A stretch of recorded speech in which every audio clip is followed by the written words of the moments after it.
Hello, my friends. Hello, Iacon City. We all deserve a little fun. Tomorrow is the Iacon 5000. I wanted to do a race that can only happen in this film. And that means Transformers taking advantage of the fact that they're Transformers. So they can transform in and out of bipedal mode to vehicles to try and get across that finish line. And to have Orion Pax and D16 try and show that they are just as worthy by entering that race, even though they can't transform, tells you a lot about their character and their drive. Welcome to the Iacon 5000.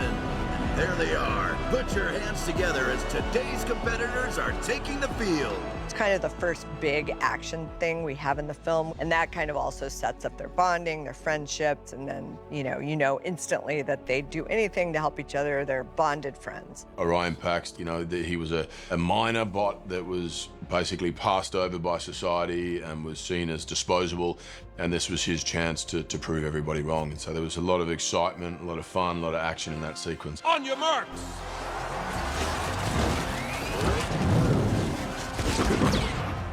It allows you to really get into sort of the highlights of the yearly routine of this planet in a very colorful and dynamic way, and see a lot of Transformers.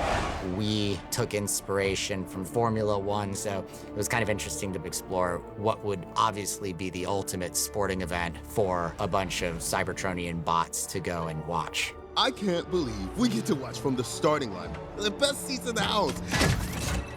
Why'd you bring jetpacks? So then we had the challenge of designing a race where two robots that couldn't fly, couldn't roll, didn't have the ability to transform, could somehow keep up with real Transformers who could do all of those things. It's time to show them we are more than meets the eye. Oh, no.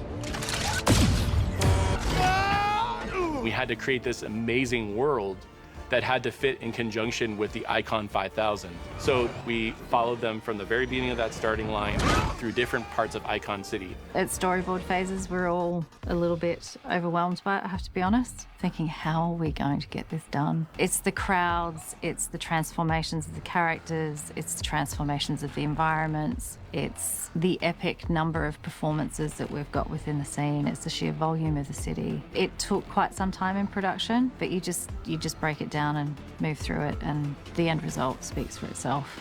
It's stunning. Are those miners in the race? The road itself moves constantly. It's transforming out in front of the racers. So even the racers don't know exactly where they're going. And this transforming road would come out through the city and take us through this like whirlwind of obstacles. The production of the race in Transformers 1 was really hard. The filmmakers and the writers and Josh had a lot of creativity. Even our previous camera department, the art department, they're like, wow, we can do anything. Josh wanted us to just brainstorm out obstacle design. So we did bridges, we made narrow corridors of buildings so you can feel that speed. We added EMP cannons that are shooting at the racers. It was important that this race felt fast all the time, making sure that the pattern in the road had a repeatable look to it. So we really get a sense of the speed. I can't believe we're not in last. Suddenly the road will stop and they have to free fall down 20 stories down into the next part of the race. And then also sparks help a ton. Somebody gets hit and the sparks get left behind, so you get a really sense of how fast they're moving. We really tried to throw everything possible at these racers. We actually used obstacle course races as a guide of what can we do, where you do multiple things in the same race. We were looking at visual live action references of that, so the board artists would take an idea and go off with it. We had to storyboard the whole thing and then craft this in editorial to a place where it was manageable for ILM and our head of layout, Chris Batty. I would say we employed a lot of experimentation.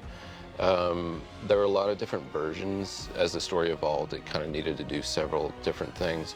We tried to just experiment and play around with what this sort of fantastical sci-fi race can be. And so we played with different road types, we played with different obstacles. And then getting all these different ideas into the Avid, and then me and my team, we'd all work hard on trying to build it. Once we got into sort of the animation and each of the characters transforming, it was just complex all over the place. The choreography of everything, and for it to cut in a nice pace, also presented its challenges. They go through a tunnel. There's crashes that happen. There's like this open and closing door, which actually like Swiss cheeses some of the characters to death. We did a lot of brainstorming to sort of figure out what was the alchemy, what was the perfect science and balance to make sure that all those pinnacle points are being reached inside the race. And the last thing we pitched was this final obstacle with magnets. It was almost like a pure action movie. We were just trying to show speed and dynamics through the whole thing. But towards the end, I think we kind of got a little bit more objective, because what we wanted to do is show both of them in the same shot at the same time a lot more, especially when they're trying to navigate that very last obstacle, because they're working together. Because you really want to track them, track what's happening to them. Are they helping each other during the race? Does one of them go down? One of them helps the other up? No, go, leave me. No, we do this together. We had to build every single moment in that story and let Chris Batty drive that with the camera, and making sure that all those obstacles were working. It was the biggest sequence in our movie. We have a winner! It definitely was an adventure putting that sequence together. Well, second place is still pretty good.